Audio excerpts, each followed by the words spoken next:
Portanto, eu sou a emoção quando eu não a percebo. Quando eu a percebo e fico com ela, a energia que estava presa na inconsciência, ela se libera para um outro nível de consciência. E aí eu fico livre. Eu sou livre da emoção. Para me livrar da emoção, não basta eu querer me livrar, porque se eu quiser me livrar dela, eu só vou reforçá-la.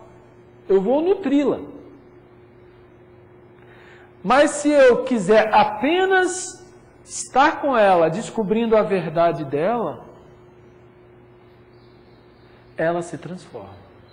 Agora, se eu quiser que ela se transforme, ela não se transforma.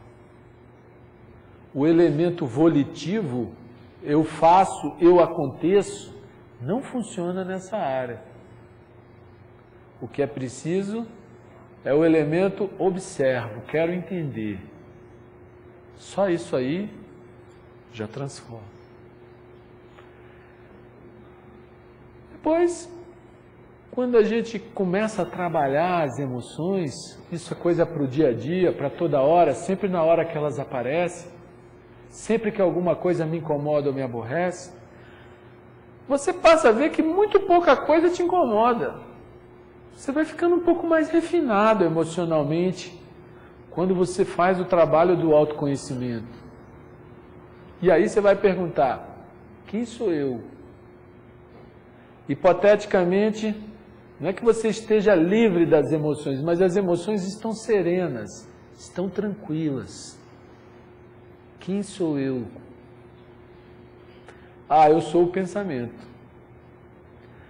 A gente acha que é o pensamento. Ali está o nosso computador central, onde estão registrados esse feixe de identificações. Quando eu fecho os olhos e penso, parece que ali é a minha câmara mais secreta, porque é no mundo, o pensamento é o mundo que é só meu, que eu posso esconder qualquer coisa, acho que posso, né? É aquele espaço que ninguém pode tocar. Ali eu acho que é o meu centro, a partir de onde eu dou as cartas. O emocional, ele tem a ver com esse centro mental que projeta, que imagina, e o emocional vem com quero, não quero. O emocional tem a energia de movimento, que é o desejo. Mas o mental é que faz as projeções que, por sua vez, ativam o quero ou o não quero. E o não quero também é um desejo, tanto quanto o quero, que está fundamentalmente na nossa natureza emocional, ou kama manas, como se diz na literatura oriental. A partir do momento que eu acho que eu sou o pensamento, e essas identificações que nele estão, eu vou continuar na vida transitória, concordam? Porque daqui a 100 anos, sei lá onde é que vai estar esse pensamento, pensando o quê? Talvez esse pensamento seja uma ferramenta para essa identificação, mas aí surge a pergunta: existe algo que não seja pensamento? Essa é uma pergunta muito séria. Existe consciência que não seja pensamento? Uma pergunta muito difícil para a gente responder, até porque a resposta não interessa muito, o que interessa é a pergunta. Porque nós somos 100% condicionados à consciência do pensamento e das emoções. Essa consciência é fundamentalmente pensamento e emoção. Então, fazer a pergunta e olhar para dentro de nós mesmos e investigar para descobrir se existe consciência que não seja apenas pensamento, requer de nós um certo aquietamento interior, um observar sereno, requer compreender o próprio pensamento, que não é tarefa fácil. Essa coisa que viaja mais rápido do que a luz, que é o pensamento, projeta, ele é essencialmente memória e reação a partir da memória.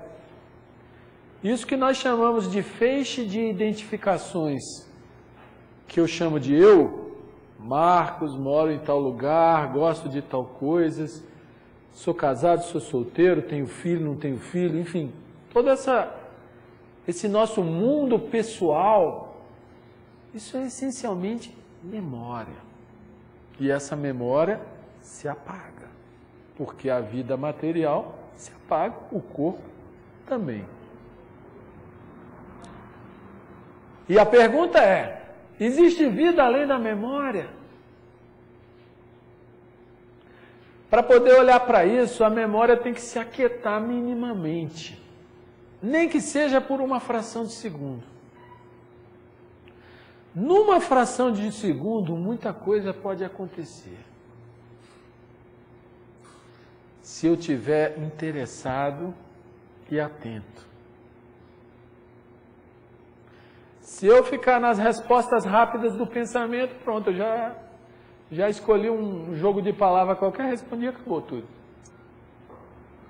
Mas se eu persisto, olhando para mim mesmo, e perguntando para mim mesmo, existe consciência no silêncio do pensamento?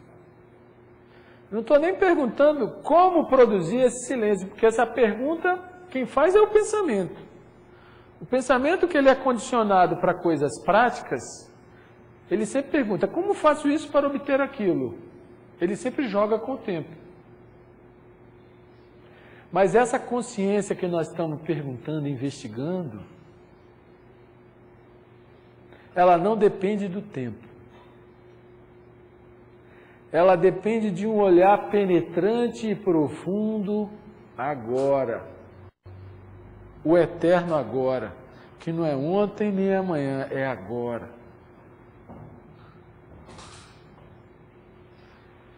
Quando a gente começa a explorar essa dimensão subjetiva, profundamente subjetiva em nós mesmos,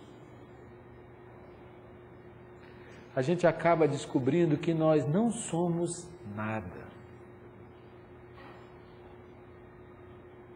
E que existe uma beleza infinita em não ser nada. Que todo esse feixe de identificações que tem a ver com as responsabilidades e com os papéis que a gente exerce no mundo são coisas temporárias. Talvez nós sejamos apenas um foco de observação, uma consciência mais presa ou mais livre. A consciência é mais presa quando eu não percebo. Quando eu não percebo a raiva, eu sou a raiva, eu sou escravo da raiva. Quando eu não percebo o medo, a inveja, o ciúme, a preguiça, a cobiça, a ambição, o recalque, a frustração, o bloqueio, eu sou isso. Quando eu percebo, eu sou livre. Quando eu não percebo o pensamento, eu sou o pensamento. Se eu só penso em futebol, eu estou toda hora no futebol. Se eu só penso em bebida, eu estou toda hora no bar. Se eu só penso em, sei lá, notícia, eu sou um repórter, eu estou toda hora ligado. Aquilo que eu penso, eu sou.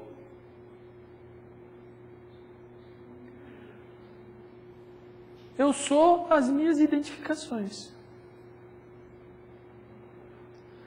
Mas se eu observo essas identificações, eu paro e olho, espera aí, isso aí é um hábito, um vício que eu criei. Isso é um condicionamento mental, emocional que eu criei, ou que eu me ajustei, ou que eu fui influenciado por alguém, ou por alguém, ou por experiências, e passei a viver de acordo com o padrão. Esse padrão é meio que automático. E nós vivemos muito mais na inconsciência do que na consciência. Porque nós ficamos repetindo padrões a vida inteira.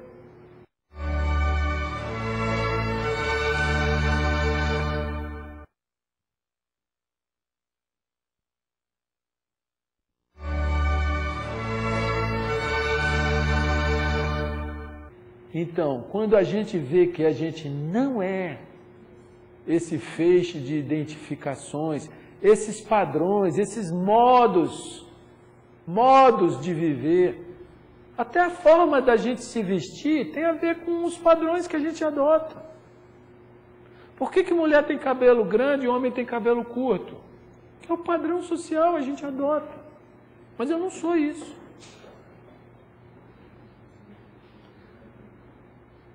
Então,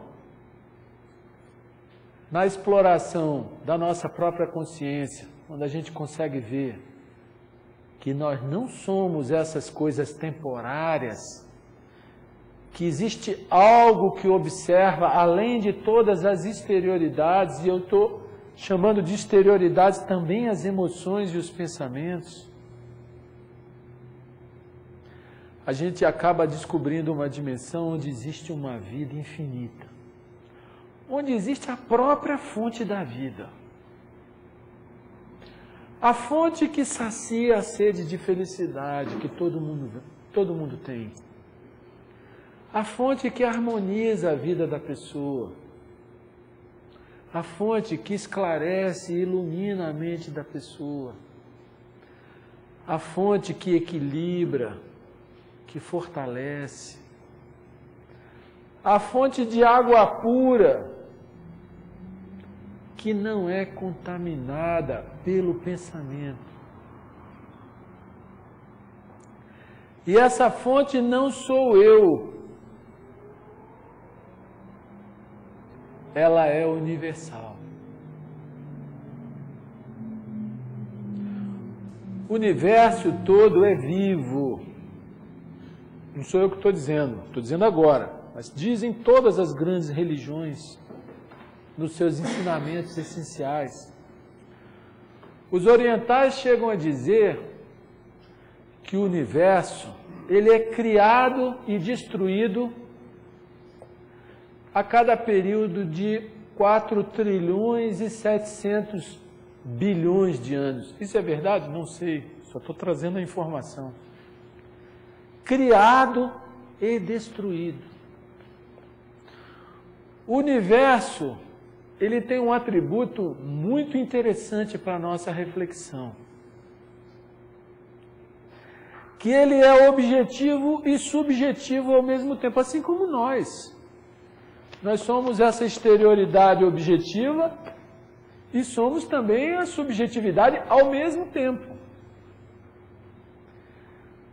A própria palavra universo, ela já diz tudo, porque ele ao mesmo tempo é uno e é diverso.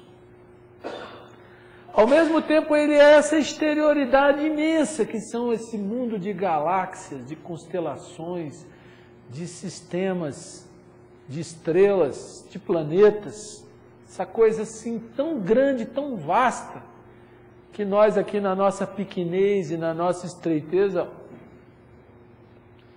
não compreendemos. Mas ele não é somente vasto objetivamente, mas ele também é vasto subjetivamente.